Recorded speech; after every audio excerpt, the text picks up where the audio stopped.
श्री स्वामी समर्थ. स्वामी महाराजांच्या कृपेने आपल्या सर्व इच्छा आकांक्षा पूर्ण हो. येत्या 3 ऑक्टोबर पासून नवरात्र सुरू होत आहे. आता या नवरात्रीच्या काळामध्ये महिला 9 दिवस उपवास करतात, तर काहींना 9 दिवस उपवास करणे शक्य होत नाही.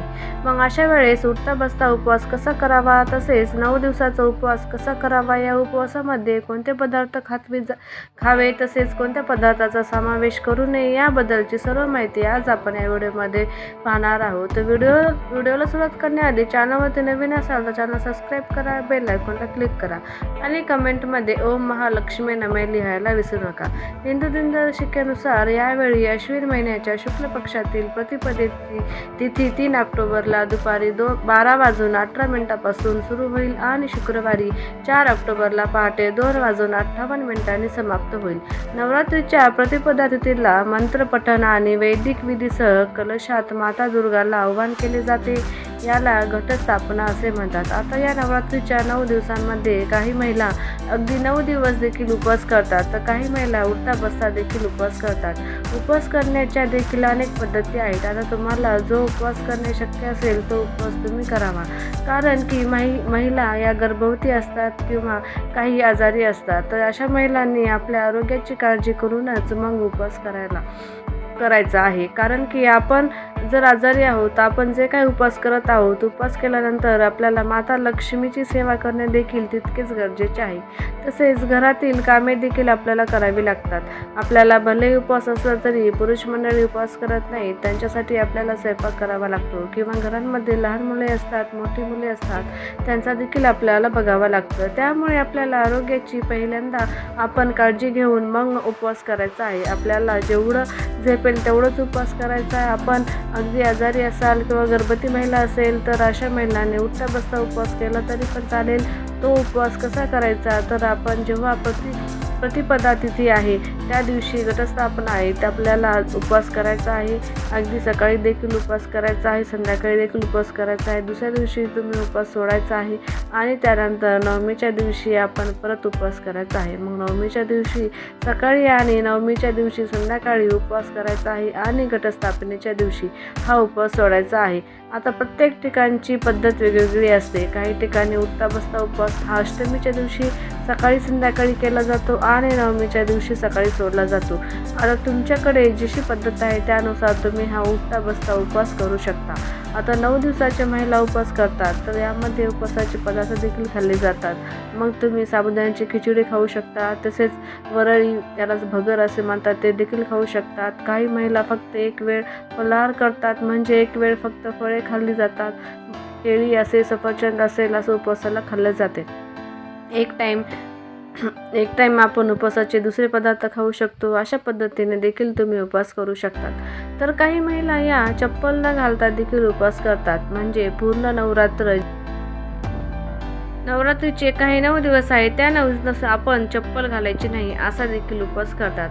आता उपवास करण्याच्या पद्धती प्रत्येकांच्या वेगवेगळ्या आहेत. तुम्ही चांगल्या विचारांचा देखील उपवास करू शकता. आपण जर उपवास करत असाल तर आपल्या मनामध्ये इतरांबद्दल वाईट विचार किंवा वाईट भावनाही चुकूनही येता कामा नये. अगदी भलेही आपल्याला एखाद्याचा खूप राग येतो, पण तरीही आपण त्याच्याबद्दल आपल्या मनामध्ये चांगलीच भावना, चांगलेच विचार हे ठेवायचे आहे. या नवरात्रीच्या 9 दिवसांमध्ये आपण घरामध्ये भांडण, तंटे, क्लेश हे चुकूनही करायचं नाही. अगदी घरामध्ये लहान मुले असतील किंवा मोठी माणसे असतील, सासू सून असतील, तर कोणीही घरामध्ये भांडण करायचे नाही, कारण की ही नेहमी तथास्तु म्हणत असते. आपण चांगलं बोललो तर वास्तू तथास्तूच म्हणणार आहे आणि आपण जर वाईट बोललो तरी पण वास्तू तथास्तूच म्हणणार आहे. त्यामुळे आपण या नवरात्रीच्या दिवसामध्ये माता लक्ष्मीची जेवढी पूजा करता येईल तेवढी ही पूजा आपण करायची आहे. आता आपल्याला जरी उपवास असला तरी घरातील पुरुष मंडळींना किंवा मुलांना उपवास नसतो. मग अशा वेळी त्यांना जेवण बनवताना देखील आपल्याला काही गोष्टींची काळजी घेणे गरजेचे आहे. तर आपण कांदा, लसूण हा पूर्णपणे वर्ज्य करायचा आहे. आता प्रत्येकालाच हे शक्य होत नाही, पण कांदा, लसूण हा तामसिक आहारामध्ये मोडला जातो. त्यामुळे कांदा, लसूण हा नवरात्रीच्या 9 दिवसांमध्ये आपण वर्ज्य करावा. तसेच घरामध्ये मांसाहार देखील चुकूनही करायचा नाही. कधी कधी असे होते की महिला उपवास करतात आणि घरातील पुरुष मंडळी मांसाहार करतात. अगदी हे ते घरामध्ये मांसाहार करत नसतील तरी पण बाहेरून मांसाहार करून येतात. मग आपण जे काही उपवास करतो, व्रत करतो, त्याच्या त्याचे देखील फळ आपल्याला मिळत नाही. त्यामुळे तुम्ही पुरुष मंडळींना देखील ही गोष्ट सांगू ठेवायची आहे. या नवरात्रीच्या 9 दिवसामध्ये मांसाहार हा पूर्णपणे वर्ज्य करायचा आहे. आपण शुद्ध शाकाहारी सात्विक जेवण हे करायचं आहे. तसेच आता ज्या महिला उपवास करणार नाहीत मग त्या उठता बसता देखील करू शकत नाहीत. त्यांनी काही अडचणी अडथळे असतील, आजारपण असेल किंवा दुसरं काही कारण असेल, अशा महिलांनी देखील आपण घरामध्ये सात्विकच अन्न हे ग्रहण करायचं आहे. जरी आपण उपवास केला नसेल, व्रत केले नसेल, तरी पण या गोष्टीची काळजी आपल्याला घ्यायची आहे. आता महिला 9 दिवस उपवास करतात, पण या काळामध्ये आपल्याला तब्येतीची देखील काळजी घ्यायची आहे. त्यामुळे आपण जास्त करून तेलकट पदार्थ खायचे नाही. आपण जर तेलकट पदार्थ खाल्ले तर आपल्याला पित्त होते आणि मग आपण आजारी पडत असतो. तसेच आपण जेव्हा नवरात्रीचे उपवास करत असतो तेव्हा आपण बाहेरील पदार्थ खाणे देखील टाळावे. आता आपण बाहेरील उपवासाचेच पदार्थ खाणार आहोत, पण त्यामध्ये देखील विशिष्ट पदार्थ सामावलेले असतात. त्यामुळे शक्यतो तरी तुम्हाला जेवढे पण उपवासाचे पदार्थ आपल्याला घरी बनवता येतील तेवढे उपवासाचे पदार्थ आपण घरीच बनवायचे आहे.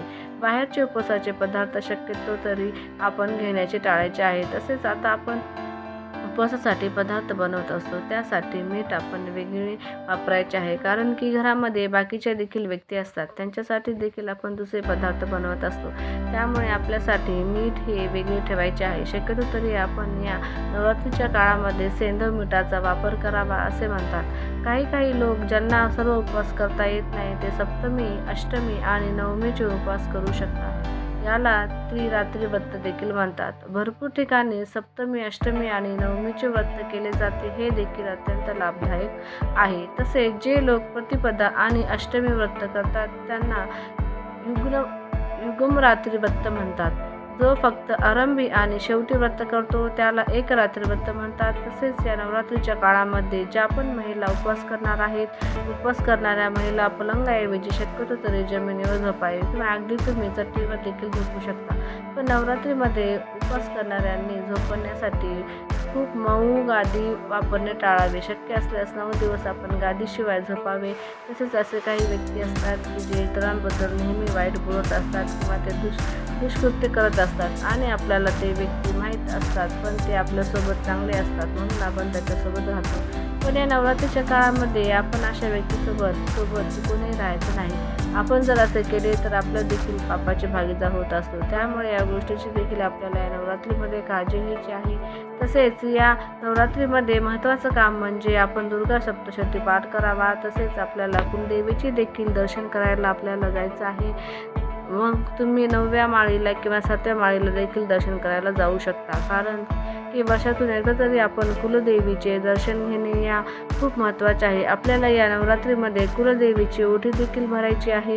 कुलदेवीचा आशीर्वाद जर आपल्यावरती असेल तर आपण कोणतंही काम करायला घ्या ते काम व्यवस्थितरित्या पार पडत असते. तसेच आपल्या घरामध्ये कधी धनधान्याची कमतरता देखील भासत नाही.